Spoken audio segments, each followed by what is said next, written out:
जेते धरले कौन हम मोर तो बाप नहीं केते बाप बाप होउछ जे जे तो जन्म कला बापा मो बुझाइला नै बापा को मजा कोठी बिक्री होची ताको किने आसीबो हो ए बसी तोते एते कहला परे भी तू को मारो ना नै बंची पारो न ये दुनिया रे बंची बाकू हेले खाली धार परिचय कुछ आवश्यक नहीं हो सके बापार परिचय निहाती दरकार क्यों हो बापा ये तो प्रश्न सुटा कर देबो बोलो सेमति लोक की अछि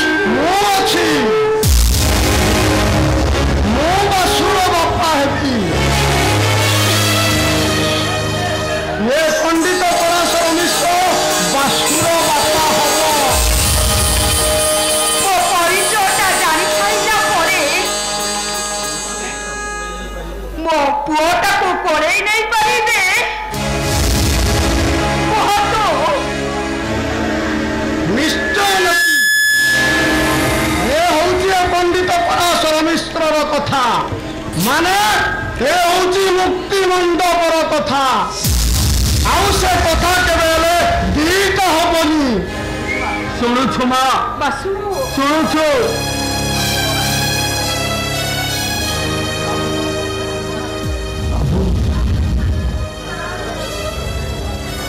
लक्ष्मी को बुझे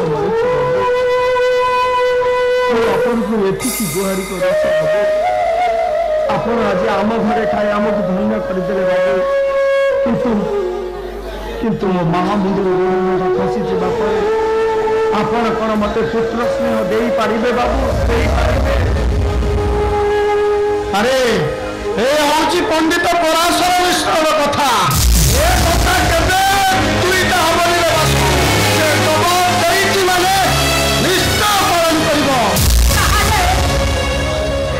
ताहले नियम तू जगन्नाथ ए चंडालुनी पुओटाकू पळकू नियंतु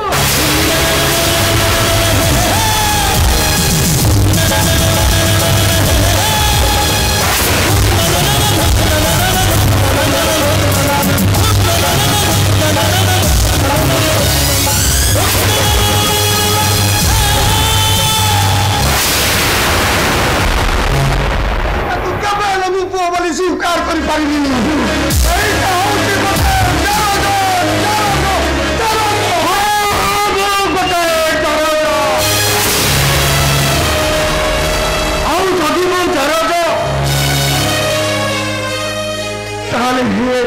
हे मुक्ति मंडपर भाग्य विधाता मु आज आपण आगे ये घरे रुंडी बंद हो जाऊँ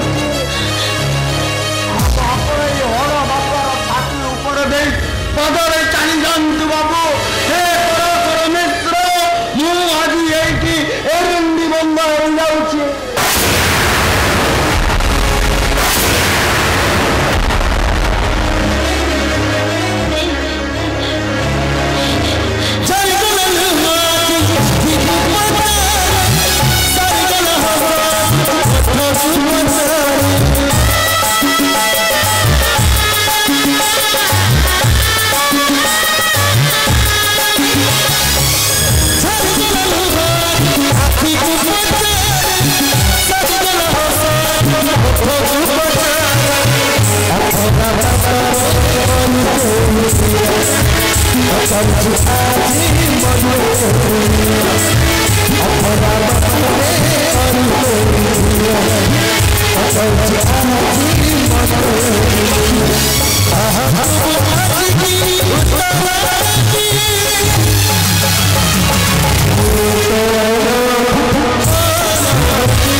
खबर तो पकड़ी नहीं सर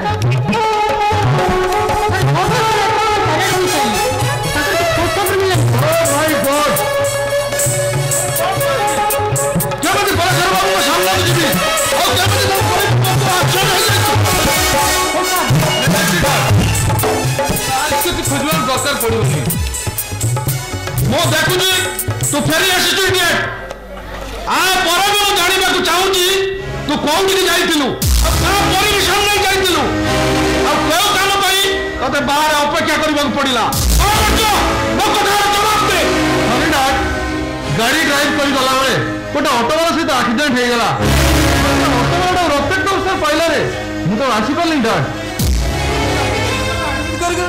देरी गला मनीष बढ़िया गोटे बढ़िया एडवर्टाइजमेंट कर दे आइडिया घर भर को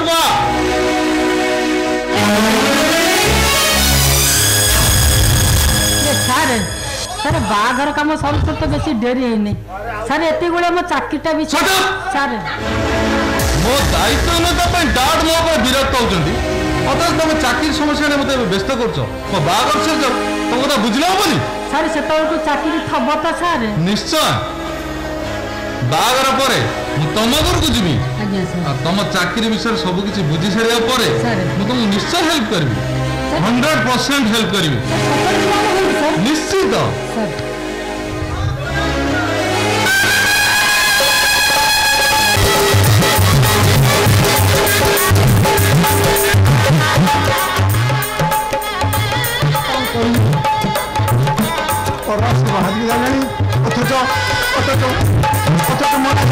देखा नहीं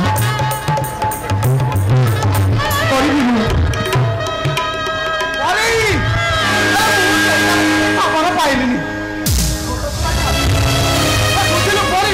पूरा एरिया घाटी जाई आसिली बतास भाईना किसी खबर पाइलिनी देख बतास भाईना तमें तमें आउ टिके जाई भलो भाବରେ देख बतास भाईना ना दिन कोठी थिबो से चंडालुटा का सागर बोलते पळेइबो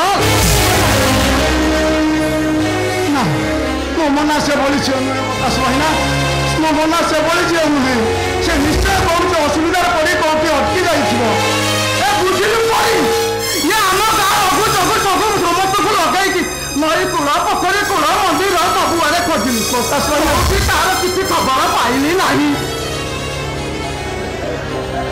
ना प्रकाश भाईना तुमको अनुरोध कर प्रकाश भाईना तुम्हें तुम्हें आउ थोड़ी जाई देख शुण शुण मु देखी पारि नहीं मोर तो हपर पूरा सब बुझिला हे गलानी तमे गोटे काम कर तमे खोज तुम धर्मपत्री तुम धर्मपत्री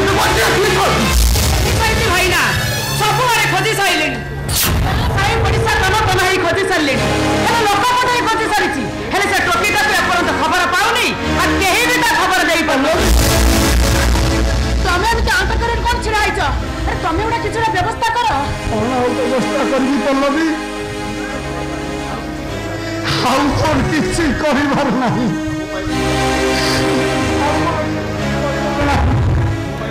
तुम गोटे काम कर पल्लवी तुम गोटे काम कर मो टे तुम विष नहीं आस से विष पाइदे तुम सब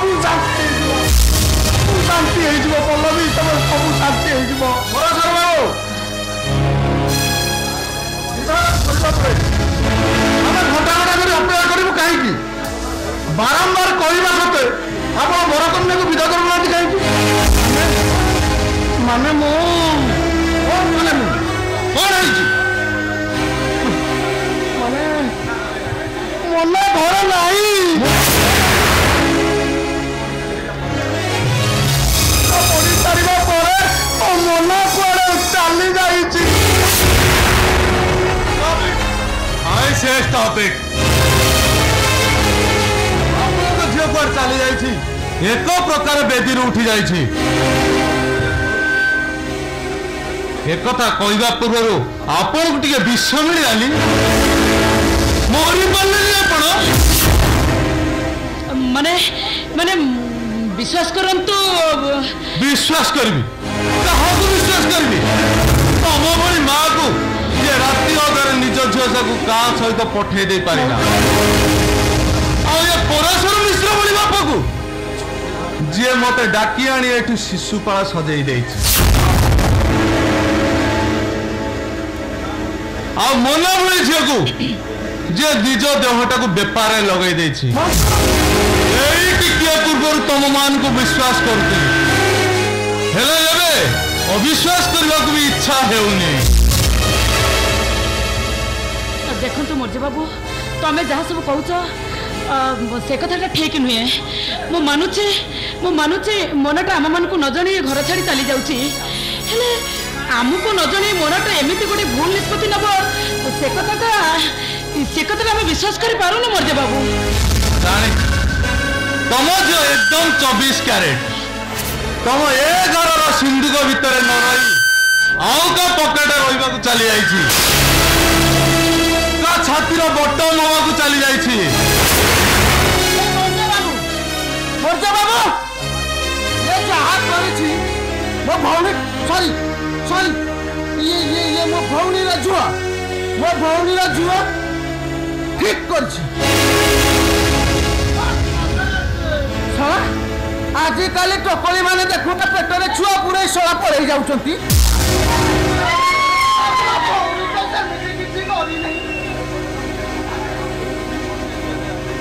ତା ଫେରିବା ଯାହା ଟିକେ ଅପେକ୍ଷା କର।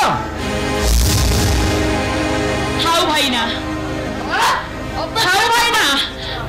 ତମେ ତାଙ୍କୁ କିଛି କୁହନି। ମନ ଏମିତି ସମୟରେ ଘରୁ ଚାଲି ଯାଇଛି ଯେ ଯିଏ ଯାହା କହିଲେ ବି ଆମକୁ ଶୁଣିବାକୁ ପଡ଼ିବ। ସେ ଚଟାରେ ମାରିଲେ ବି ଆମକୁ ସହିବାକୁ ପଡ଼ିବ।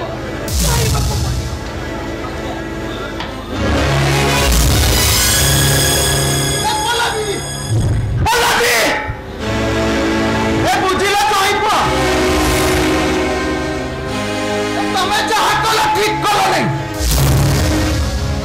ମୋ ଭଉଣୀ ଯଦି ତମକୁ କିଛି କହିଲା, ମୋ ଭାଣିଜୀ ଯଦି ଆସିଲାନି, ତାକୁ ତମେ ଏମିତି କହିଦେଲ ଯେ ସେ ରାଗ ତମର ଯଦି କିଛି କରିଦିଏ, ମୁଁ କିନ୍ତୁ ତମ 2 ଜଣକୁ ଛାଡ଼ିବିନି। କହିବ ତମ ବାପ ପୁଅ 2 ଜଣକୁ ଯଦି ମୁଁ ହରଣ ବୁଲେଇ ଦେଇଛି, ତାହେଲେ ମୋ ନା ବତାସ ତିଆରି ନୁହଁ, ଷଷ୍ଠରୁ ନଷ୍ଟ।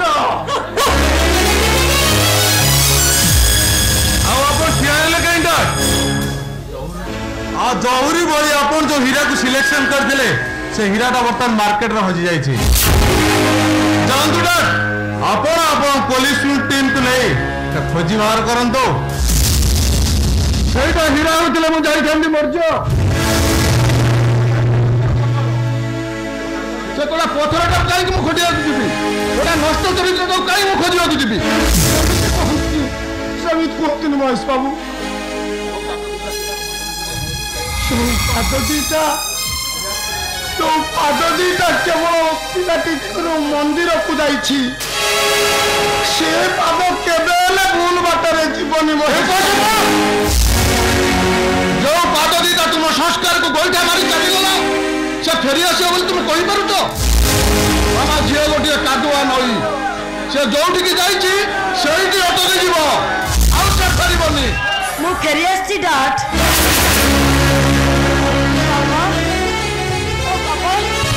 ଆପଣ ମତେ କ୍ଷମା କରିଦେବେ ବାପା। ସେ ଖବରଟା ଶୁଣି ସାରିବା ପରେ ମତେ ଭାରି କଷ୍ଟ ଲାଗିଲା, ସେଇଥିପାଇଁ ମୁଁ ସେଠିକି ଚାଲିଗଲି। ମୁଁ ତମକୁ କିଛି ନ ଜଣେଇ ସେ ଘର ଭିତରୁ ଚାଲିଗଲି, ହେଲେ ମୁଁ ନିଜ ଇଚ୍ଛାରେ ଯାଇନଥିଲି ବାପା। ସତ କହିବାକୁ ଗଲେ ସେ ସ୍ନେହ ପ୍ରେମ ଭଲ ପାଇବା ମୋ ହାତ ଧରି ସେଠିକି ନେଇ ଯାଇଥିଲା। ମୁଁ କିନ୍ତୁ ଜାଣିବାକୁ ଚାହୁଁଛି, ଯାହାଙ୍କ ସ୍ନେହ ପ୍ରେମ ଭଲ ପାଇବା ତମ ହାତ ଧରି ଟାଣି ନେଇଛି, ସେ ମହାପ୍ରଭୁ ଜଣ କିଏ ମ୍ୟାଡାମ? ମୁଁ ସେ କଥା କହିପାରିବିନି। କହିପାରିବନି? ସ୍ୱାମୀ ହାତ ଛାଡ଼ି ଚାଲିଗଲା, କଷ୍ଟ ହେଲାନି? ତା ନାଁଟା କହିଦେଲା କଷ୍ଟ ହେଇଯାଉଛି। ମତେ କଷ୍ଟ ହବନି, ମୋ ବାପା ପରାଶର ମିଶ୍ରକୁ କଷ୍ଟ ହବ। ସେ ପ୍ରତିଦିନ ପାପ ପୁଣ୍ୟର ହିସାବ କରୁଥିବା ସେ ମୁକ୍ତି ମଣ୍ଡପକୁ କଷ୍ଟ ହବ। ଯୋଉ ନାଁଟାକୁ ଶୁଣିଦେଲେ ଏତେ ଲୋକଙ୍କୁ କଷ୍ଟ ହବ, ସେଇଟା କିଏ ଠିକ ଅନୁମାନ କରିପାରୁଛି। ସେଇଟା ଏଇଟା ତମ ପ୍ରଥମ ସ୍ୱାମୀ। ତମେ ମୋ ବେଳକୁ ଯିବା ପୂର୍ବରୁ ଶେଷ ଥର ପାଇଁ ସେ ତମକୁ ତା ବିଛଣାକୁ ଡାକିଥିଲା, ମନ ଭରି ଏନ୍ଜୟ କରିବାକୁ ଡାକିଥିଲା। ମନା ଯୋଉ ଲୋକଟା ବିରୁଦ୍ଧରେ ପଦେ କହିଦେଲେ ହାତଟା ସ୍ୱାମୀ ଉପରକୁ ଉଠି ଯାଇପାରେ। ଓଡ଼ିଆ ଘରର ବୋହୂଟା ତା ଶ୍ୱଶୁର ଆଗରେ ଅବାଧ୍ୟ ହୁଏ।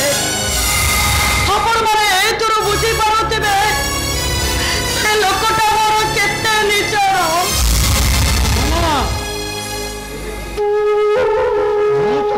ଏମିତି କିଛି ନା ଅଛି ଆପେ ଆପେ ପାଟିରୁ ବାହାରିଯାଏ। ଏମିତି କିଛି ନା ଅଛି ଯାହା ତଣ୍ଟି ପାଖରେ ଅଟକି ଯାଇ ଛାତିକୁ କଷ୍ଟ ଦିଏ। ମୁଁ ଚାହେଁ ସେଇ ନାଟା ମୋ ଛାତିରେ ରହି କଷ୍ଟ ଦଉ। ସେଇ ନାଟା ପୁଣି ଆପଣମାନେ କଷ୍ଟ କରନ୍ତୁ। ମନା ଏ କଥା ମୁଁ ଚାହୁଁନି ବାପା, ଏ କଥା ମୁଁ ଚାହୁଁନି। କଣ ଚାହୁଁ ଆଉ ତୁ କଣ ନ ଚାହୁଁ ସେ କଥା ମୁଁ ବୁଝିବାକୁ ଚାହୁଁନି। ମୁଁ ପଚାରୁଛି ମର୍ତ୍ତ୍ୟବାବୁ ଯୋଉ କଥାଟା କହିଲେ ସେଇ କୋଶ୍ଚିନ୍ର ଉତ୍ତର ଦେ। ସେ ପ୍ରଶ୍ନର ମୁଁ ଉତ୍ତର ଦେବି। ଭଲ ଭାବରେ ଜାଣିଛି ଆପଣ ସବୁ ଜାଣିଛନ୍ତି। ଏ ମନା ଆରେ ତୁ ସେ ଡାକ୍ତରଖାନାରେ ମରି ଯାଇଥିଲେ ତୋର କଣ ଯାଉଥିଲା? କଣ ପାଇଁ ମୋ ପାଖକୁ ଯାଉଥିଲୁ? କଣ ପାଇଁ? ସେଇଥିପାଇଁ ସ୍ୱାମୀ ଶ୍ୱଶୁର ତାଙ୍କ ମନକୁ ଯାହା ଆସିଲା ସେମାନେ କହିଗଲେ ଆଉ ବାହାଘର ବାପା ତତେ ହାତ ଉଠେଇ ଭାଡ଼ କଲେ। ପଡ଼ିଲି କହୁନ ତୁ ମତେ କିଛି ବୁଝାନ ନା ଭାଇ, କିଛି କହିପାରିବିନି, କିଛି କହିପାରିବିନି। ଦେଖିପାରୁଛନ୍ତି ଡାକ୍, ଏଇ ଅଟୋବାଲା ସହିତ ଆପଣଙ୍କ ପୁଅ ଆକ୍ସିଡେଣ୍ଟ କରିଥିଲେ। ସେଇ ଖବର ଶୁଣି ସାରିବା ପରେ ମୁଁ ସେଠିକି ଚାଲି ଯାଇଥିଲି। ହେଲେ ମୁଁ ଜାଣିନଥିଲି ଯେ ଏଇ ଘଟଣା ପାଇଁ ଆପଣମାନେ ମତେ ଭୁଲ ବୁଝିବେ। ଆଉ ଏଇ କଥାକୁ ଆପଣମାନେ ବୁଝି ନ ପାରି ମନ ଇଚ୍ଛା ଯାହା ଆସିଲା ଆପଣମାନେ ମୋ ମନକୁ କହିଦେଲେ।